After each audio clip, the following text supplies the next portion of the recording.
This video is brought to you by TimeHop. Download TimeHop today to get your fresh daily dose of nostalgia. Whoopah! We can't help but laugh out loud no matter how many times we watch these iconic scenes. Welcome to Ms. Mojo, and today we're counting down our picks for the top 10 funniest Friends moments ever. Ross, you okay? They're still not coming on, man, and the lotion and the powder have made a paste. Before we begin, we publish new content every day, so be sure to subscribe to our channel and ring the bell to get notified about our latest videos. For this list, we're looking at comical moments on Friends, excluding the more sentimental or poignant moments.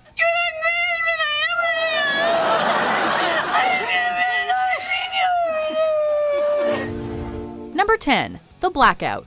In this Season 1 episode, there are several hilarious competing storylines.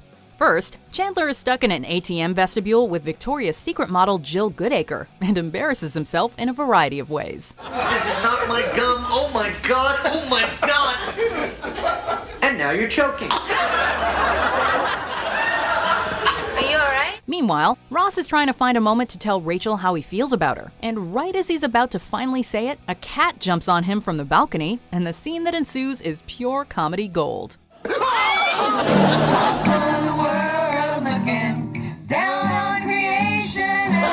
With one great laugh after another, this whole episode is perfection. Gum would be perfection.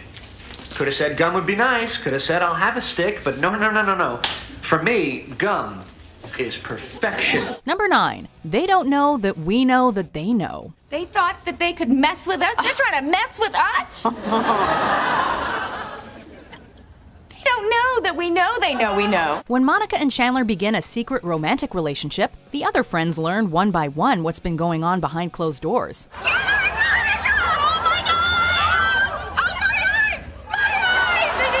There are many hilarious moments throughout this storyline, but the episode where everybody finds out is the pinnacle of all the clandestine conversations and funny efforts to hide what's been going on. Actually, it looks really good.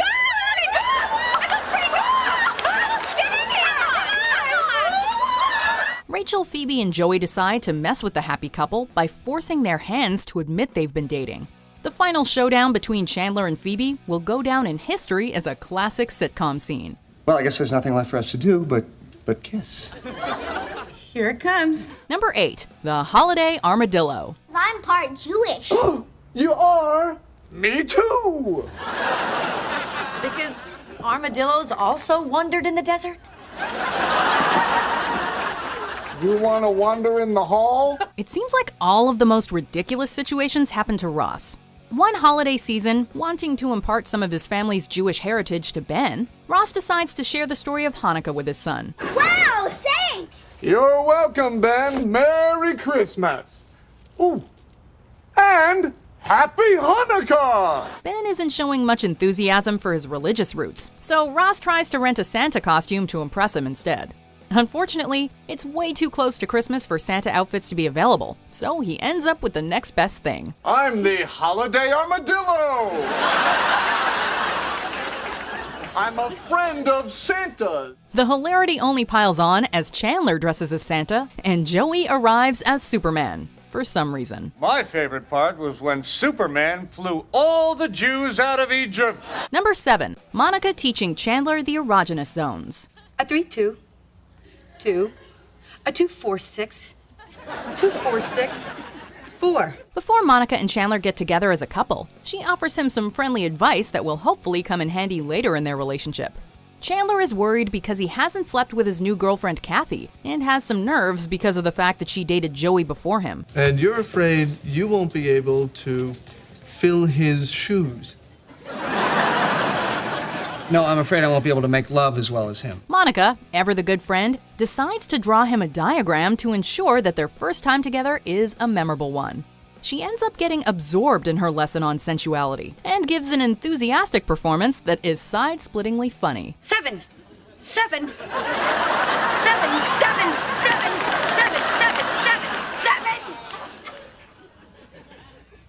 Number 6. Unagi. Danger!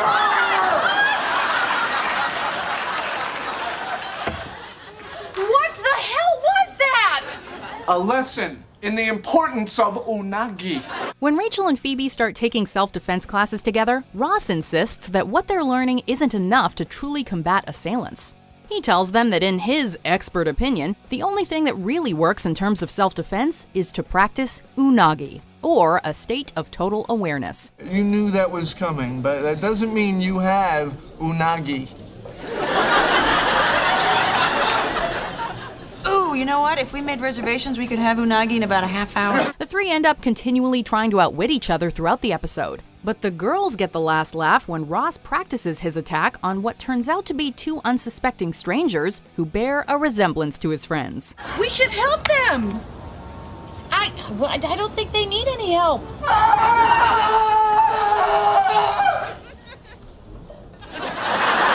Number 5. When Joey becomes Chandler. You hide my clothes, I'm wearing everything you own. Oh my God! That is so not the opposite of taking somebody's underwear. The best Friends episodes are usually the ones where the 6 characters are isolated to one of their apartments, and their ever-comical social dynamics make up the plot of that week's story. You hide my clothes, I'm gonna do the exact opposite to you.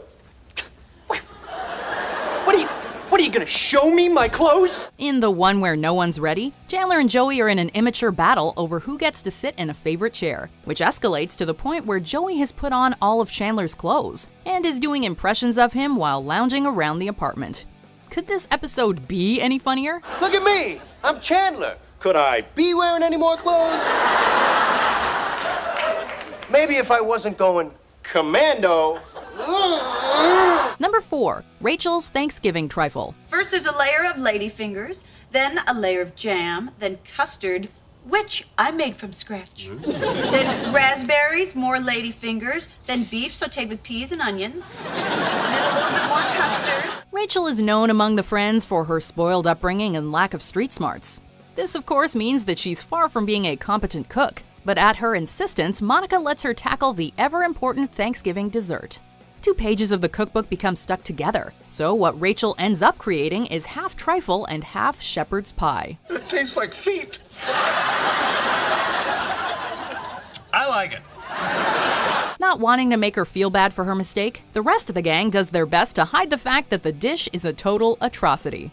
This is far from being the only funny holiday dinner situation, as Monica putting the turkey on her head comes in at a close second.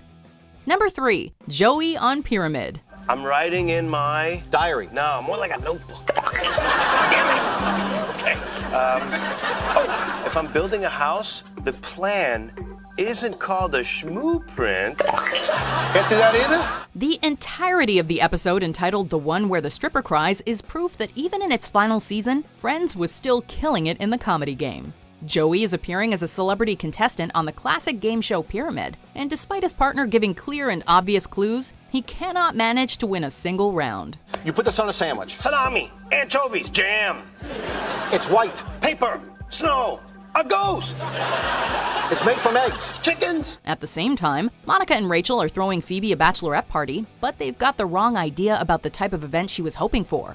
They end up getting a stripper at the last minute, which yields disastrous results. Big surprise!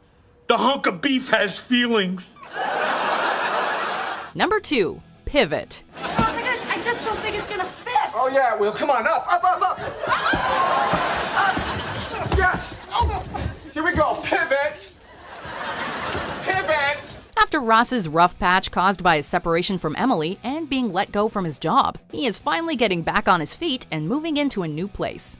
He buys a new couch for his new pad, but refuses to pay the pricey delivery fee, sure that he can move it without professional help. He enlists Rachel to give a hand, but the two of them end up comically stuck in an awkward position. You got it? Yeah. Good. Oh. Yeah, you got it, right? You got it, right? You got it. Chandler joins the efforts, but even with a drawn-out plan, things do not go well. Ross's increasingly frantic directions to his friends are hilarious no matter if this is your first time seeing the episode or your 100th. Pivot!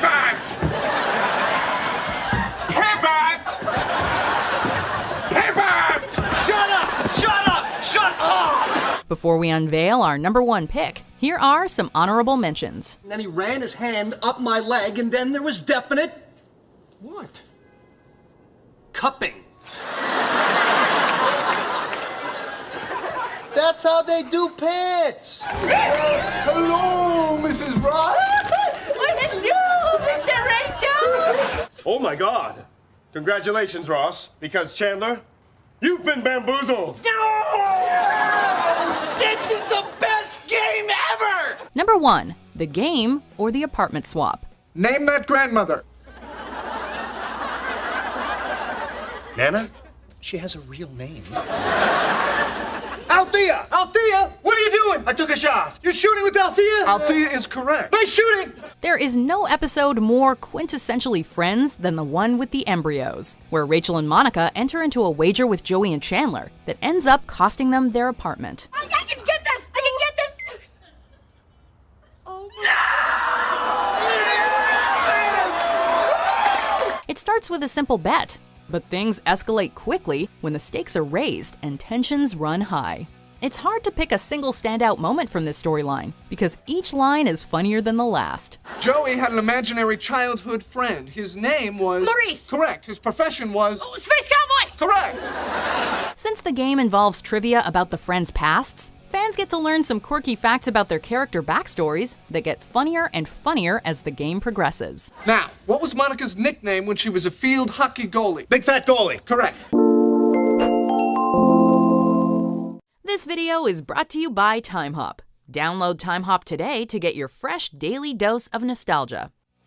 Do you agree with our picks? Check out these other great clips from Ms. Mojo and subscribe for new videos every day.